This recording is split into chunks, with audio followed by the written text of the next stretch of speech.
From the Detroit Free Press, it's Friday, November 22nd. Here's what you need to know today. Presented by Bush's Fresh Food Market. This holiday season, let Bush's do the cooking. Enjoy a turkey, ham, or rib roast and high-quality home-style side dishes. Visit one of Bush's 16 locations to place your holiday meal order today. I'm Teresa Baldus with the Detroit Free Press. Good afternoon. This is an update involving the fatal shooting of a Detroit police officer. The Detroit Police Department is mourning the loss of a 16-year veteran who was killed in the line of duty, allegedly by an ex-con with a lengthy criminal record. Today we're going to release the names of the officer who made the ultimate sacrifice. Rasheed McClain. Rasheed McClain is a 16-year veteran of the Detroit Police Department. Officer Rasheed McClain was a gifted and professional leader, a husband and a father. But a man with an assault weapon in his hand, police said, cut the officer's life short when he fired a bullet into McClain's neck during a domestic violence call. The officer made a conscious decision that it was time to go in and deal with a very dangerous situation. The suspect also allegedly shot McClain's partner, who was recovering. Chief James Craig said it appeared the suspect was targeting police and wanted to provoke them into firing back. And the one thing that stood out for me relative to Officer McClain, he was a leader. Very tactical, very much about doing a great job. But what he did, he said, was kill a hero. I'm John Wisely of the Detroit Free Press. Could there be a new break in the search for Jimmy Hoffa?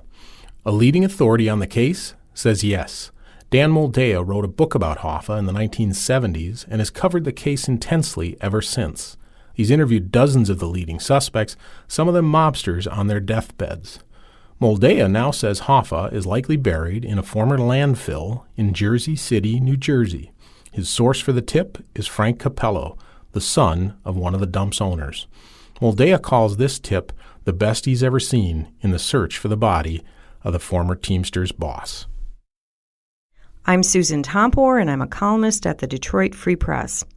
Many families in Michigan and elsewhere will be sitting around the Thanksgiving table talking turkey, football, and yes, retirement. The new UAW contracts at General Motors and Ford include a lucrative retirement bonus.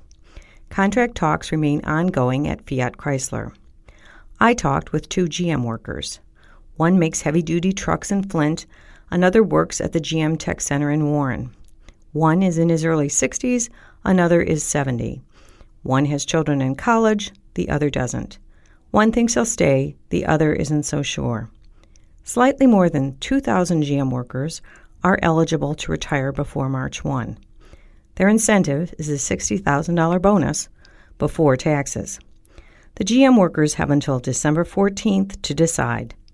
Lots to talk about between now and then. I'm Susan Solaski, Detroit Free Press food writer. Don't feel like cooking or hosting a big Thanksgiving holiday dinner? Or perhaps time is one ingredient you don't have this Thanksgiving to pull it all together. Relax. Many Metro Detroit area restaurants are open on Thanksgiving Day. They are serving traditional Thanksgiving turkey dinners with all the trimmings like stuffing, mashed potatoes, and plenty of pumpkin pie. There's Slows to Go Barbecue, offering up a smoked turkey dinner. Fleming's Prime Steakhouse in Birmingham and Livonia has a turkey dinner or petite filet mignon option. The Apparatus Room at the Foundation Hotel in downtown Detroit has a brunch or family-style dinner option. Restaurants are offering sit-down plated meals to buffets, to family-style service, or off-the-menu ordering. Several restaurants, such as Andiamo, offer complete, fully cooked, ready-to-reheat meals to go. You can order and pick up at one of their 8 locations. Most restaurants require reservations, so be sure to phone ahead. Thanksgiving meals to go need to be pre-ordered and prepaid. For a list of restaurants open on Thanksgiving Day, go to freep.com. This is Free Press Sports Editor Chris Thomas. Joey Hauser won't play for Michigan State basketball this season, and you can probably guess how Spartans coach Tom Izzo feels about it.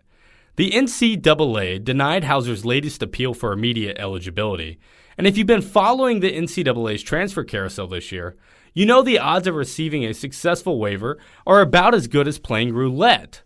It's luck of the draw, it seems, and Izzo is tired of gambling.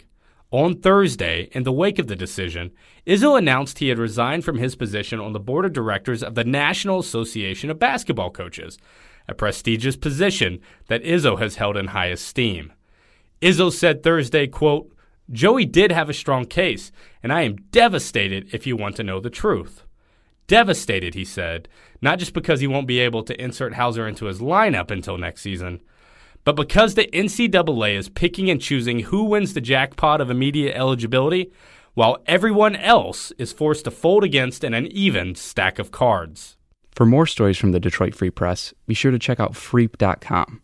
That's FREEP.com. And sign up for the Daily Briefing newsletter. See you on Monday.